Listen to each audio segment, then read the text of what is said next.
Okay, well now we've gone through the theory of how we are going to charge direct materials, direct labor, and factory overhead to individual jobs as I'm working on them. But I'm sure that it's not clear to you because it's a lot of numbers jumping around, but there is a rhyme and reason to it. So what I wanted to do at this point is to work out the two homework problems that you have on Connect. Under the homework for the 15 points is actually made up of two problems. One of them is this one, which is problem 15-1A in the text, which I guess you can't see that. 15-1A in the text.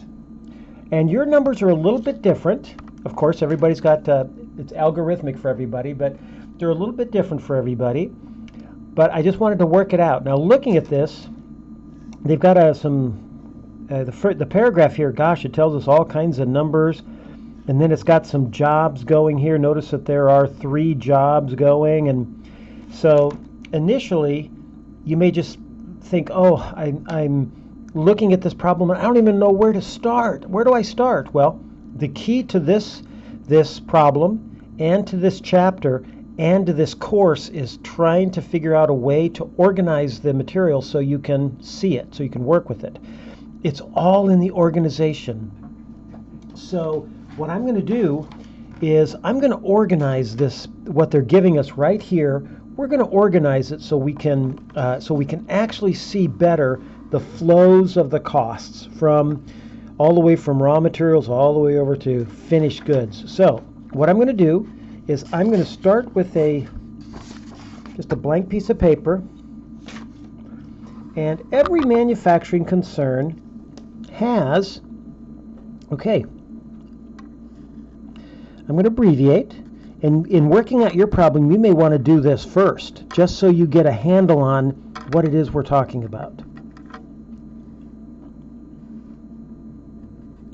So we've got our 3 inventories: raw materials, work in process, finished goods. And the costs are going to flow through here and ultimately end up in cost of goods sold, to be compared with sales to see if we made any money. Okay. The 3 inventory accounts as assets have debit balances. And as they go up and down,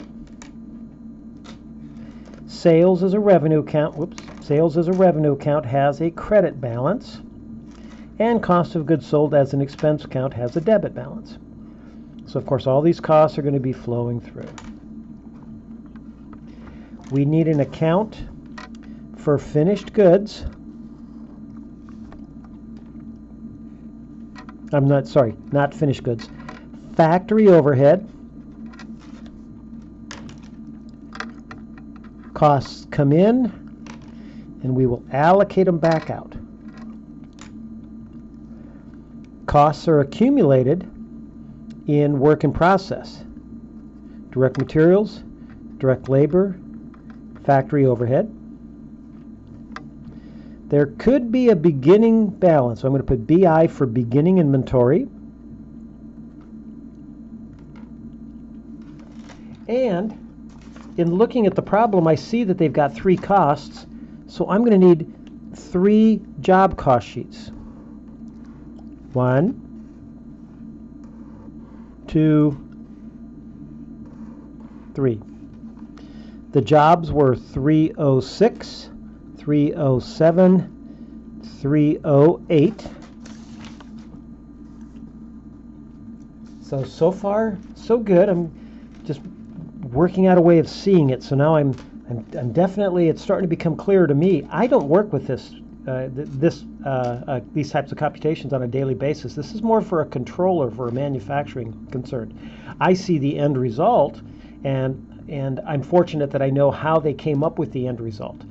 So it takes me a little bit of time too. But I think we've got everything in here. Okay, now let's start dropping in the numbers that they've told us. Let's see. Oh, I guess I can do this too.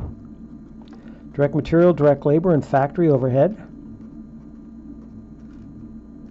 on all 3 jobs, on every job.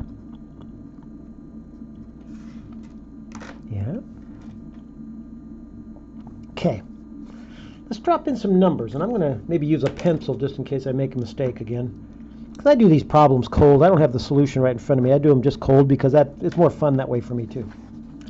So, now I'm going to read this, what it tells us. So I'm just going to read it.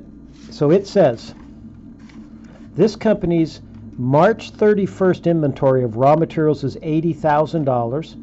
The raw material purchases in April are $500,000.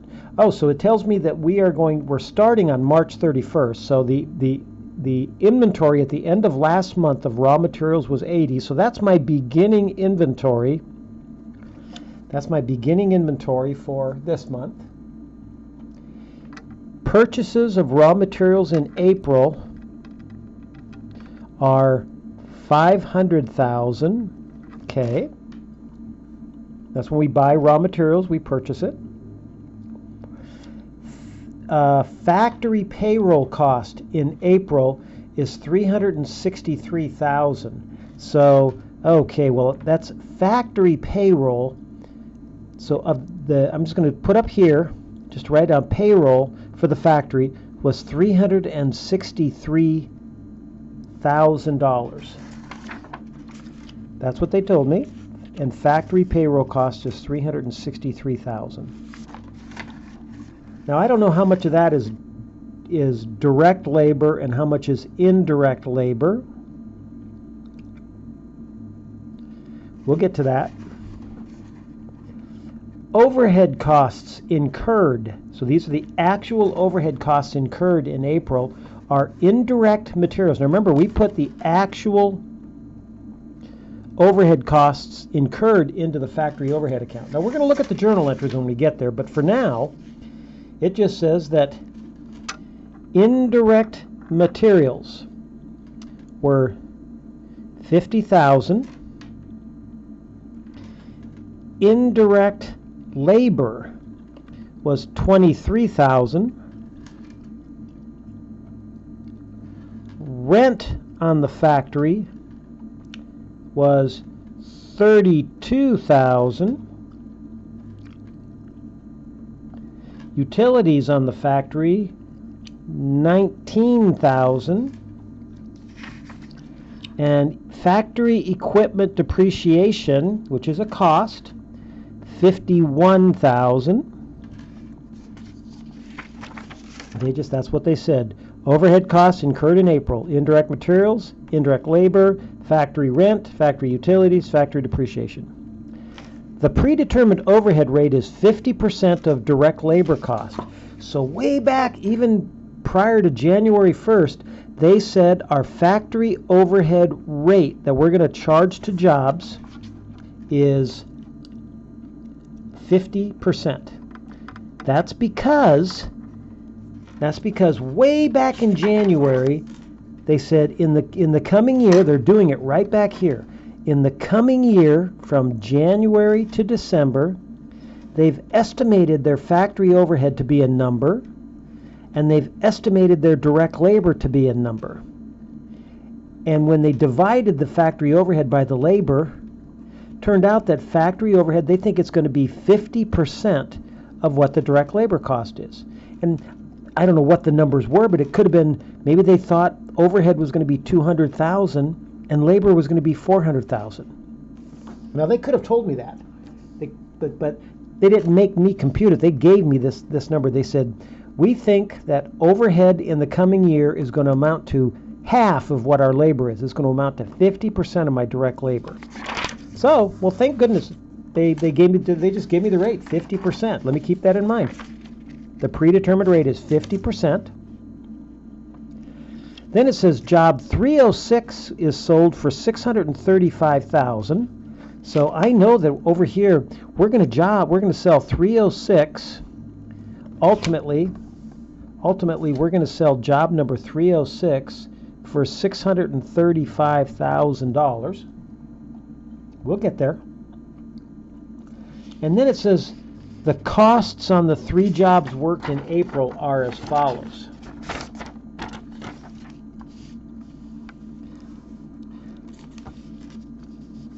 Job 306, which is right here. it said the balances to start with. The balances up to April or up to March 31st, so we're going to start the month with these. Job 306 already had 29,000 of materials, 20,000 of labor, and 10,000 of overhead. Notice this, 50%.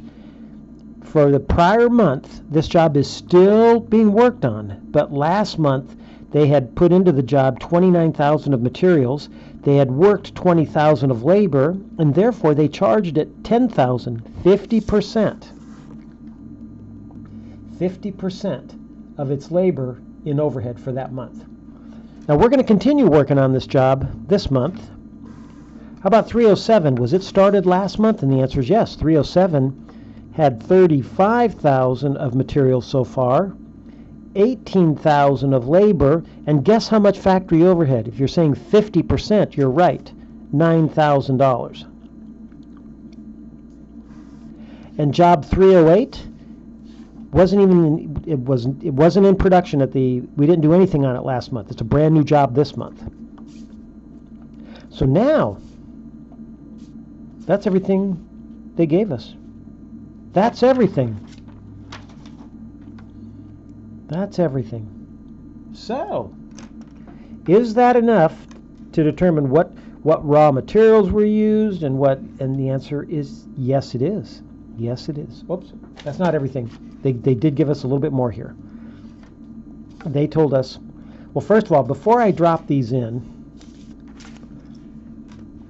these were the beginning balances of 306 and 307. So this job so far had a cost of $59,000. That was the balances on March 31st at the end of last month. This job had a cost of $62,000, and this one didn't have any cost yet. So that tells me that what was work in process on 331? What was the balance of that account? Well, it were these two. These are the two jobs that were in process.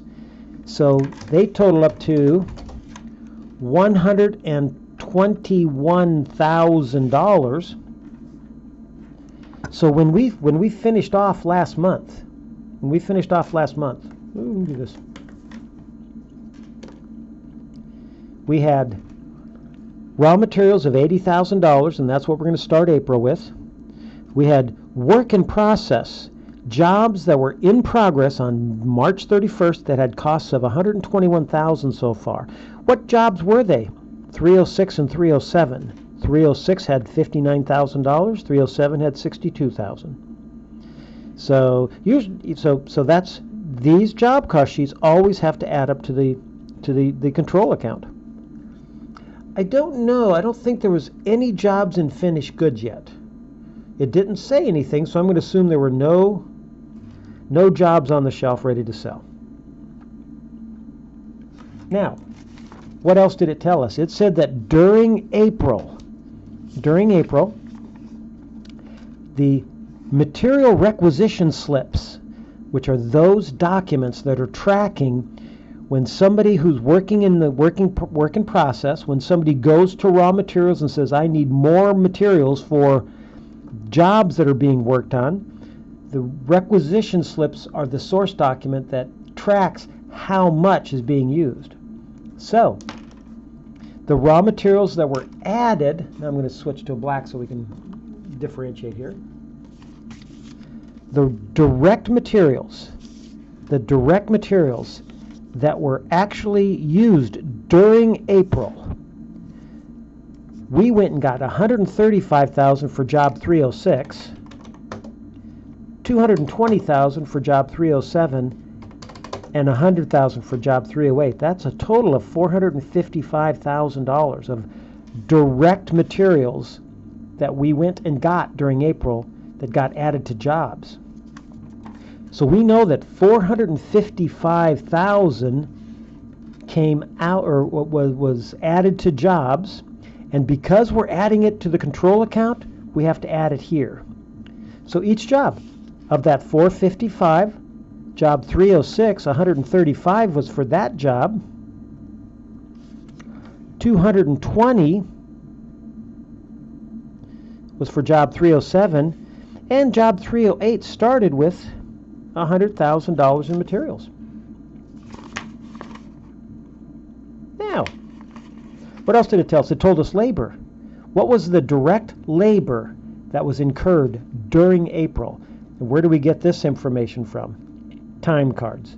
The payroll for April, somebody analyzed it, broke it down, looked to see who was working on particular jobs, calculated what their rate of pay is, figured it all out and said, total direct labor this month was 85 plus 150 plus 105 for $340,000. So we added $340,000 to work in process, and we have to add $340,000 to the job cost sheets. Job 306 was $85,000. So plus $85,000 in labor. Job 307 was $150,000, and job 308 was $105,000. Overhead applied, they're going to make us figure it out. It's not going to be hard. Well, why not? Let's figure out how much overhead was applied. For the month of April, how much did I take out of factory overhead? How much did I take out and charge to factory overhead? Now remember what my application rate is?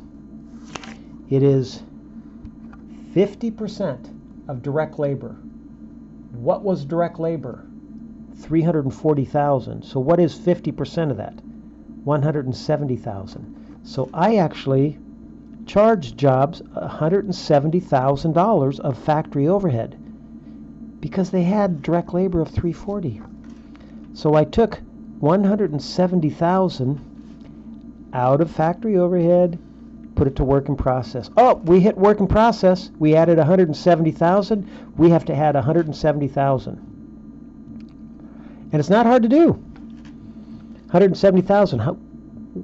How are we going to allocate that to jobs? Well, 306, it's going to get 50% of its direct labor this month. Its direct labor was 85, so we have to charge it $42,500, 50% of that.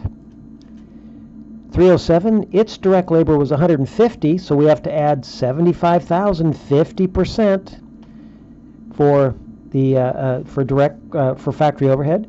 Notice beginning balance already had its 50% added. We add more labor, we add more overhead.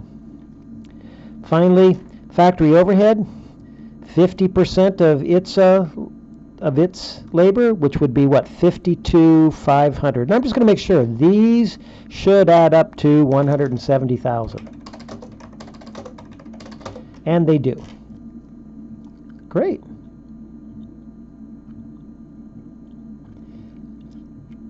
So I can keep working here. I can keep going. It's like, okay, well, start with raw materials. It said we began the month with $80,000 of raw materials, and during the month I purchased 500,000. Did I use any? Yes. 455,000 was direct materials that went to work in process. Were there any indirect materials used? And the answer is yes. They gave us that right here. Indirect materials used were 50,000. Where'd that come from? Same place. So now I can determine what the ending balance of raw materials is. If we started with 80, bought 500, took 455,000 out in direct materials, and 50,000 out in indirect materials, its ending balance on 430 should be $75,000. That takes care. We've got all the activity for raw materials. Work in process. We started with 2 jobs that had total costs of $121,000. But we added these costs to it. Let's find out what the balance of work in process is now. 121 plus the 455 plus the 340 plus the 170. 1086. And that should be what these cards add up to. Let's figure out what the new balances, or what the job costs are. Well, it had a cost of $59,000, which was in pencil, and I added more materials, $135,000. I added more labor, and I applied more overhead based on the labor. That took this job up to $321,500. This had a cost of $62,000. When I started the month, I added $220,000 more materials, $150,000 more labor, and then I charged it $75,000 of overhead based on its labor. So its cost is $507. And this job, we got materials of $100,000, had actual direct labor of $105, and then charged overhead at the rate of 50% of its labor, $52,500. So its cost now is $257,500. These three should equal that. Let's make sure they do. They do. So this 1,086,000 is represented by the cost of these three jobs.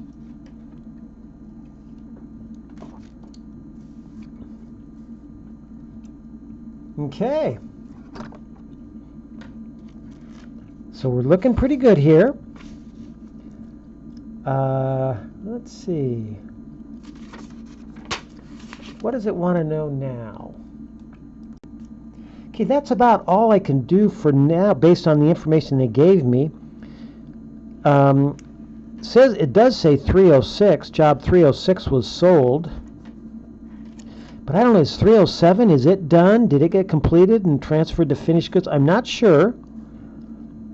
But is there anything else I can, I guess I can calculate what the balance of factory overhead is here. We had factory overhead of $50,000 plus 23 plus 32 plus 19 plus 51. So we had actual overhead of $175,000.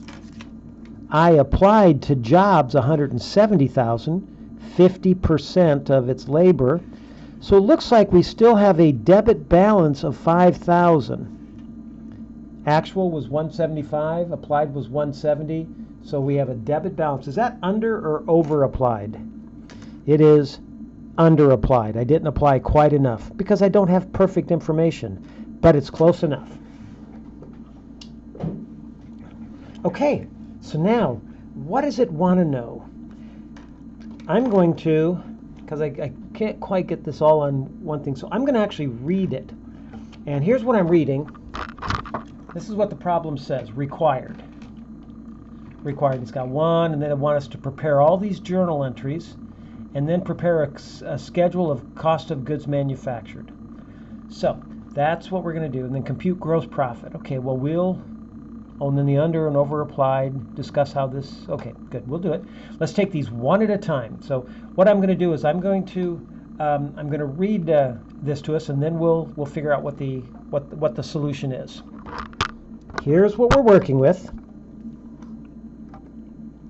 Grab another piece of paper to do my computations with if I need to.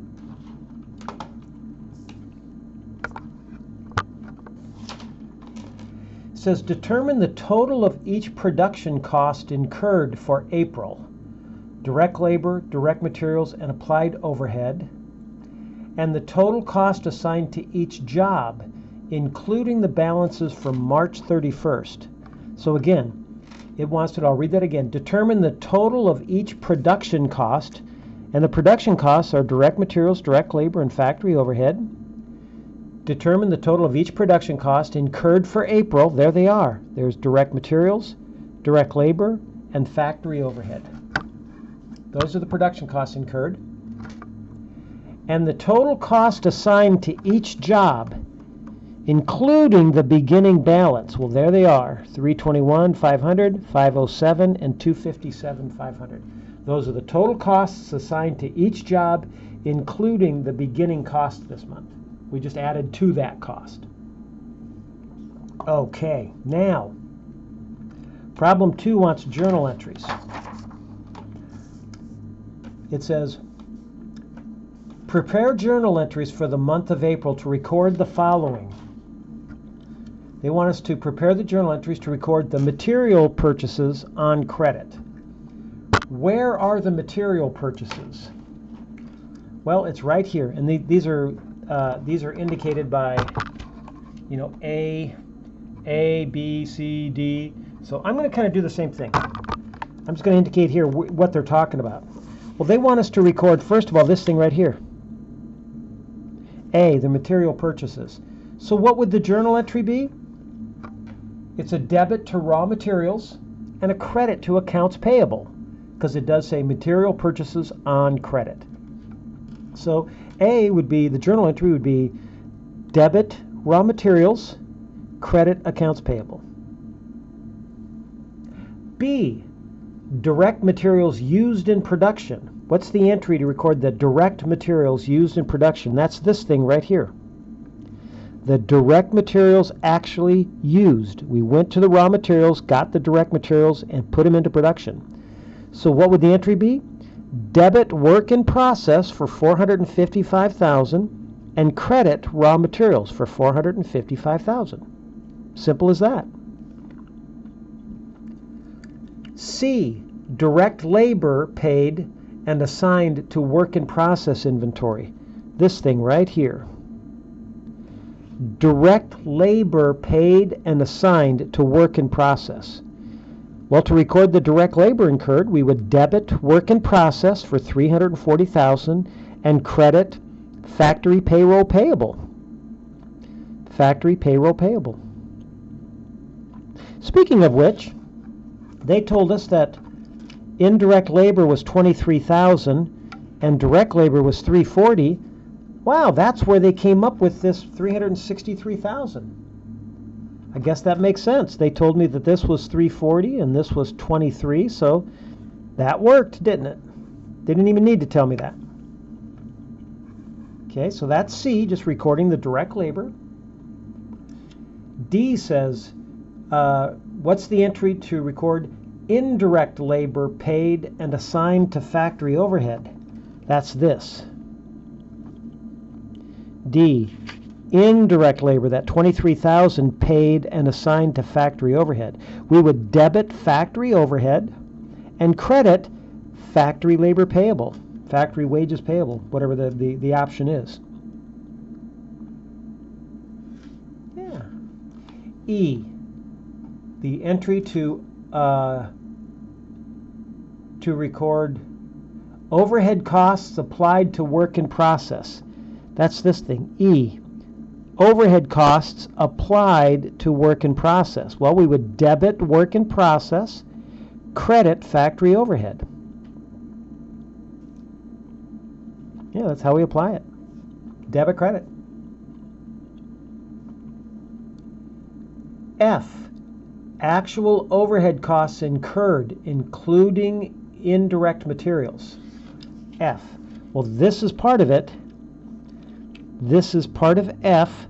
Coming from here down to here, we would debit factory overhead for $50,000 and credit raw materials for $50,000. And the rest of these, we would debit, says factory rent and utilities are paid in cash. So we would debit factory overhead for $32,000, credit cash for $32,000. Utilities paid in cash. We would debit factory overhead for $19,000, credit cash for $19,000. And the depreciation for $51,000, we would debit factory overhead for $51,000, credit accumulated depreciation for $51,000.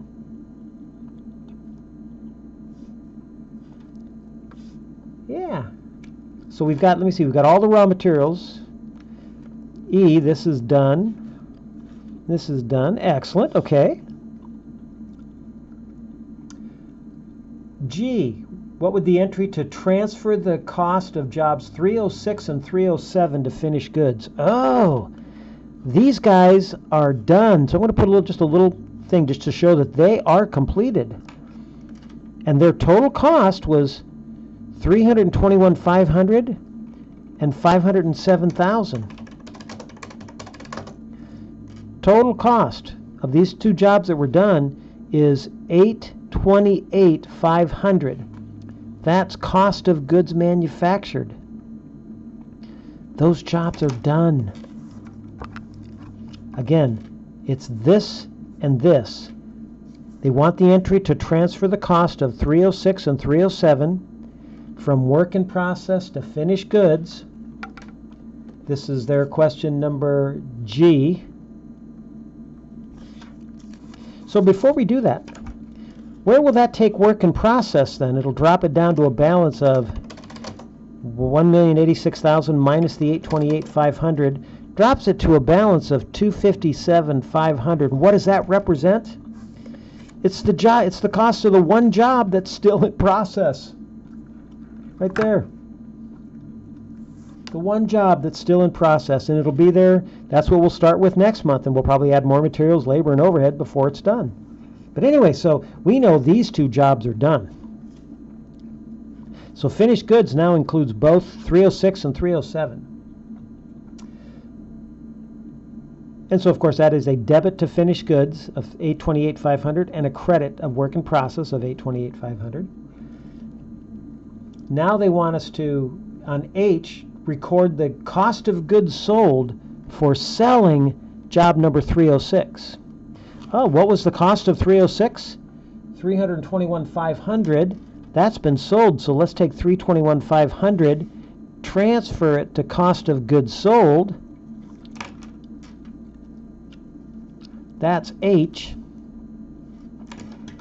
What does that leave as a balance here? $828,500 minus $321,500 leaves $507,000 in finished goods. What does that represent? The one job that's still there.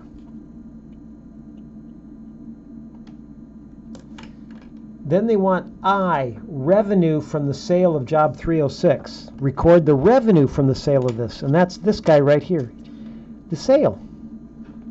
We're going to debit, well, what do we debit? We're going to credit sales for $635, and it did say job 306 is sold for cash.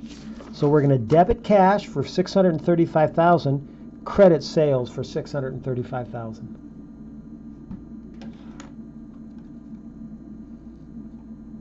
Yeah. Now, everything is now sitting where it needs to sit at the end of April. We've got our raw materials inventory at the end of April. We've got our work in process inventory, which is made up of one job, and there's the detail of it. We've got our finished goods inventory, which is made up of one job, job 307. We've got our sales of $635, and the sale of that job cost $321,500. We were underapplied by $5,000. Now, we haven't talked about this yet, but this is how much our estimate, when we used this predetermined rate up here, when we use this predetermined rate, and we were able to apply overhead to jobs as we completed them, this is how much we were off. Now, once a year, we want to fix this. We want to reset it to 0, just clean it up because it's just an estimate error. Clean it up and start again. And it's the way we clean it up is this. We simply do whatever we need to do. We either debit or credit this account to get it to 0, and all we're going to do is we're going to transfer it to cost of goods sold. So since this is a debit, in order to get it back to 0, we're simply going to, and now this is the entry in J. They want the assignment of any under or over applied overhead to cost of goods sold. We're going to need to credit factory overhead for $5,000 so that we're back to 0, and we're going to debit cost of goods sold. Just dump it over to cost of goods sold. Now, the theory behind this is that we only do this once a year. So most of the jobs we worked on throughout a year have been sold, and they're usually sitting in cost of goods sold. It may be after a year, after a 1 year period of time, it could be something like this. We've got raw materials of $10,000 at the end of the year, and we've got $20,000 of work in process, finished goods might have 30,000, and the jobs we've sold are $1 million. And so if we're off by, if we've got a little $2,000 balance over here in factory overhead, let's just transfer it over here, because this is where most of the costs are sitting anyway. Oh gosh, you can't even see that, can you? I'm sorry. This is where most of the costs are sitting anyway. I mean, we've got a few of the costs still in work in process. We've got a few of them in finished goods, but most of them are sitting in cost of goods sold. So if we've got this balance in whatever it is, a debit or credit balance in under or over applied factory overhead, just clean it up. Reset this account to 0 and send it over here. And that's what I did here. Cost of goods sold then becomes $326,500. Yeah. $326,500. Now, where are we at here? It says, oh, that's it for the entries. That's it for the entries. We recorded the purchase of materials, using direct materials, incurring direct labor. Incurring indirect labor, incurring overhead, applying factory overhead, finishing jobs, selling jobs, recording sales, and cleaning up the factory overhead. Yeah. What's the gross profit for April? What is the gross profit? Well, gross profit is the difference between these two accounts. My sales were $635,000. My cost of those sales were $326,500. Gross profit, $308,500. $308,500.